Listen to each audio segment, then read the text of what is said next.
Hello, this is Mike Swanson. I run the website wallstreetwindow.com, and the odds are you're watching this video because you clicked a link on my free email list to do so. Now, if you're not on my free email list, click the link associated with this video and get on it, and you'll get information about my top stock pick, which is actually Aftermath Silver, but you'll get the details of why and recent developments in the past couple weeks that I think are going to set the stage for further gains to come.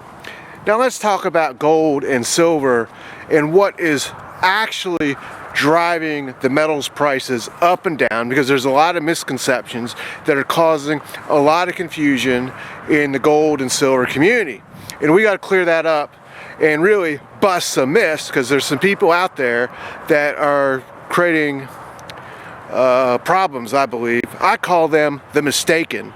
These are people who claim that the price of gold and the price of silver are not going to be able to go up because they claim they're being manipulated by forces outside the financial markets. And they're creating a fear attitude among people, scaring them out of mining stocks or preventing them from buying the mining stocks I think they should be buying, and these stocks just go up and they're leaving them out. So I need your help. Get this video out there because I think it'll help the metals community. And I'm going to show what is actually moving these prices, what is actually influencing the market activity in gold and silver. And then you'll see it's not manipulation. Now, let me tell you, first of all, I bought my first mining stock back in 2002. And way back then, $300 an ounce was a key level that had been price resistance for several years. And people back then were claiming that JP Morgan and Goldman Sachs were shorting gold and were going to prevent gold from going above $300 an ounce, and therefore it was just never going to go up. They even claimed if gold did go up above that level, that these guys are so short that they'd be driven into bankruptcy. And that $300 level was much like $13.50 was up until this past July. $13.50 on gold had been resistance on gold up until this July for over 3 years, and of course now look at where we are. But what happened back in 2002 is the price obviously went through that level, and JP Morgan and Goldman Sachs did not go bankrupt. The claims made by these people that these guys are manipulating and all this was going to happen simply weren't true. And right now, similar claims are being made with people with really absolutely no evidence. And people can be mistaken. I call these people the mistaken. And that's all right. Everyone can make a mistake. But what's bad is when they cause other people to make mistakes. So to clear up what is really going on, let me show you a couple charts that explain the situation. Okay, what you're looking at here is a chart of gold. And you can see it's been trending down a little bit since September, but it's up much higher from where it was in July, much higher from what it was last October. But on the bottom is a very interesting indicator. This is called a correlation indicator, and it's using the 200-day average price of the price of gold and comparing it to the 200-day average price of the S&P 500. It's a ratio, 0.61. Now, what that ratio means is how correlated are the two prices? Are they moving together? Do they go up together? Or do they trade opposite to one another? And how intense is that behavior? If this ratio was 1, what it would mean is the gold and S&P 500 are moving up and down exactly together. If the S&P 500 went up 1% in a day, gold would go up 1% a day. If the ratio was 0, or I should say, if the ratio was -1, then it would mean they're trading completely opposite to one another. That if gold is up 1%, then the S&P 500 is down 1%. And if the ratio is 0, it means there's absolutely no correlation at all. It's completely random, the behavior between the two. Now, the ratio is 0.61 at the moment, and this is the 200-day moving average price. As you can tell, though, last October, November, the ratio was negative slightly, and that was happening because gold was going up at the same time that the stock market was going down. But, you know, this year, both have been basically going up. From October, though, gold is actually up more than the stock market from October of last year, that is. Okay, so what do we make of this? Not all that much, 0.61. There's some people that claim gold can't go up because the S&P 500 is going up or something like that, but that's obviously not true. Now, let's flip to this next chart. This is even more interesting because it's the ratio comparing the behavior of gold to the US dollar index. Now this one's a little bit unusual because the relationship is 0.56. Now if you go back to the 1970s, you go decades of data, historically gold and the US dollar have actually traded opposite to one another.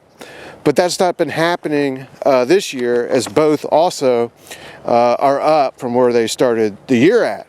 You can tell, though, that this ratio had been negative until January. Historically, the strongest relationship gold does have is trading opposite the US dollar, but that's not happening right now. So I do think sometime in the next couple years that relationship will probably reestablish. But what is happening then? Okay, look at this. This is the ratio comparing gold to an exchange traded fund, TLT. That's the exchange traded fund that tracks the US 20-year Treasury bond. It's the Treasury bond ETF. This correlation relationship is now pegged on 200-day average price at 0.95. That's as close to 1 as you're going to get doing this kind of analysis. What this means is that the price of gold is trading with the US bond market. It's trading with interest rates. When Treasury bonds go up, interest rates are going down. Bonds and rates trade opposite to one another. So gold is going up as interest rates have fallen and as US Treasury bond prices have gone up. Now, this is what's going on. This is not a theory. This is not something I'm just saying, you know, like these gold manipulation people do without evidence. This is what is happening. You can see it on this chart. What's important is to now say, what are the implications of this for my investing? You know, when you understand what's going on in a market, then you have no reason to be scared or confused or get caught up in rumors and listen to people that just spout off nonsense. So what are the implications of gold moving with the bond market? Well, as I said, bonds go up when interest rates go down. Bonds fall when interest rates go up. At the moment, the Federal Reserve is on hold. It cut rates at its last meeting and said, basically, we're not going to do anything, you know, until data tells us to do so.